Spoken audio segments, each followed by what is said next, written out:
আসসালামু আলাইকুম রহমতুল্লাহ বরকাত। আজকে একটা কথা বলার জন্য শুধু আসছি আপনাদের সকলের কাছে, যারাই আমার এই কথাগুলো শুনতেছেন বা যারাই শুনবেন। যদি আপনাদের বিশ্বাস না হয়, যারা উত্তরাতে আছেন বর্তমানে, উত্তরা পূর্ব থানার আশেপাশে, বা যারা সেই 5 তারিখে রাজপথে ছিল, তাদেরকে প্রশ্ন করে দেখতে পারেন যেন ইনস্ট্যান্ট সেই দিন রাজপথে ছিল এই থানা ভিত্তিক গণ্ডগোলে। থানা থেকে গুলি করা ব্যতীত বাইরে থেকে অনেক গুলি করা হয়েছে। আমি আগেও বলছি, এখনও বলি, থানা থেকে যারা গুলি করছে তারা পুলিশ ছিল, তারা নিজেদের বাঁচানোর জন্য করছে। বাইরে থেকে অনেক গুলি করা হয়েছে।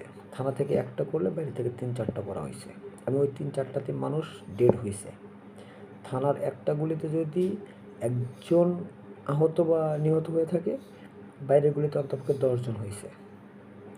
তো ওই জিনিসটা যেমন পরে আমি যতটুকু বুঝতে পারলাম যে এটা একটা প্ল্যানিং করে সাধারণ জনগণকে মানে রাগান্বিত করা হয়েছে যেন পুলিশকে মারা হয়, ঠিক তেমনি পুলিশকেও রাগান্বিত করা হয়েছে যে জনগণকে যেন মারা হয়। এখানে পুরোটা পরিকল্পিত একটা মাস্টার প্ল্যান ছিল। তো এত বড় ভয়াবহ ঘটনা যারা ঘটাইছে তারা কিন্তু এখনও দেশে, তারা এখনও পাওয়ারে, যাদের বিচার কখন হবে কিনা জানি না। এবং অন্যায়কারীর বিচার নিয়ে সবাই লাফালাফি করতেছে, কিন্তু অন্যায়কারী যে দেশেই বসে আছে, তার যে দেশের পাওয়ারই আছে, এটা নিয়ে কিন্তু কেউ কোনো কথা বলে না। এবং কথা বলতে গেলে হয়ে যায় আওয়ামী লীগ, কথা বলতে গেলে হয়ে যায় দেশদ্রোহী। তো এখন যে বর্তমানে দেশ নিয়ে যে ষড়যন্ত্র চলতেছে, যে চক্রান্ত করা হইতেছে, চট্টগ্রামকে আমেরিকার ঘাঁটি করে দেওয়া, তারপরে আপনার যে কয়জন উপদেষ্টা আছে তারাও লোকের বাহিরের কান্ট্রির ন্যাশনালিটিতে আছে, যাদের যাদের বাংলাদেশের প্রতি কোনো মায়া মহব্বত নেই। এবং ডক্টর ইউনূস 1 নম্বরে সে বিয়ের সময় নাকি খ্রিস্টান ধর্ম গ্রহণ করেছে, তারপর মুসলমান হয়েছে কিনা তা জানি না। এবং সে নিজেও কিন্তু বাংলাদেশের না, এবং বাংলাদেশের কোনো অবদানই নেই, তার কোনো অবদান নেই। সেই দেশের জন্য আগেও কখনো কিছু করে নেই। এখন যে তাকে একটা সুযোগ দেওয়া হয়েছিল আল্লাহর তরফ থেকে, এই সুযোগ পাওয়ার পর সে দেশের জন্য কোনো কাজ করে দেখাতে পারেনি, আর আগামীতে দেখাবে না। এই শুধু একটাই স্বপ্ন তার, সে রাষ্ট্রপতি হবে, সে এনসিপি নামক এই ছেলেপিলেদের পাওয়ারে বসায় দিবে। সে নিজের আখের গুছায় নিচ্ছে, এবং নিজের বিজনেস, নিজের মৃত্যুর আগ পর্যন্ত তার জন্য কোনো প্রবলেম হয় সে এগুলো করে যায়। এবং শুধু তাই না, সে প্রত্যেকটা দলের সাথে বেইমানি করবে। তার সাথে যদি কেউই বিএনপির কেউ যদি তাকে বিশ্বাস করে থাকে, তাও ভুল করবে।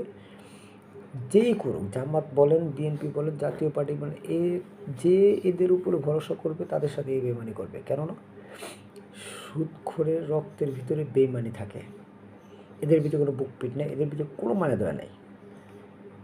তো কে কী দল করেন, কে কী সাপোর্ট করেন তা জানি না, এটা যার যার ব্যক্তি স্বাধীনতা।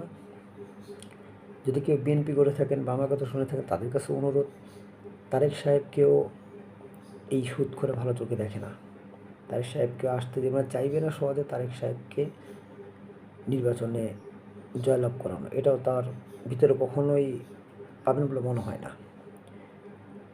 এখন আমি বলতে চাই একটা জিনিসই, যে কে বিএনপি কে আওয়ামী লীগ সেটা বড় কথা না। সবচেয়ে বড় কথা হলো আমরা বাংলাদেশের নাগরিক।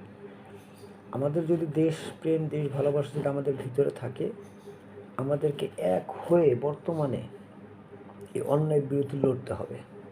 এবং এই অন্যায়ের বিরুদ্ধে যদি এখন না রুখে দাঁড়ান, এখন না কিছু বলেন, সামনে অনেক দেরি হয়ে যাবে। তাই সবাদের কাছে অনুরোধ করি, রিকোয়েস্ট,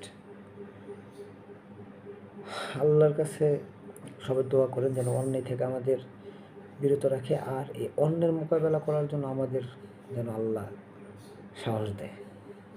সবার কাছে অনুরোধ, দেশ বাঁচান। না মেধা, না কোঠা, দুর্নীতি আর দুর্নীতি, 1, 2, 3, 4, সুদখোর, আমার দেশ ছাড়। প্লিজ কথাগুলো একটু ভাবেন। যদি অযৌক্তিক হয়ে থাকে তাহলে ফেলে দেন, আর যদি কোনো রকম যুক্তি খুঁজে পান যে না কথার ভিতরে কোনো একটা সত্যতা আছে বা এরকম কিছু সামনে হবে, যদি আপনার মন থেকে যদি কি সাহারা দেয়, দেশকে বাঁচান। ধন্যবাদ।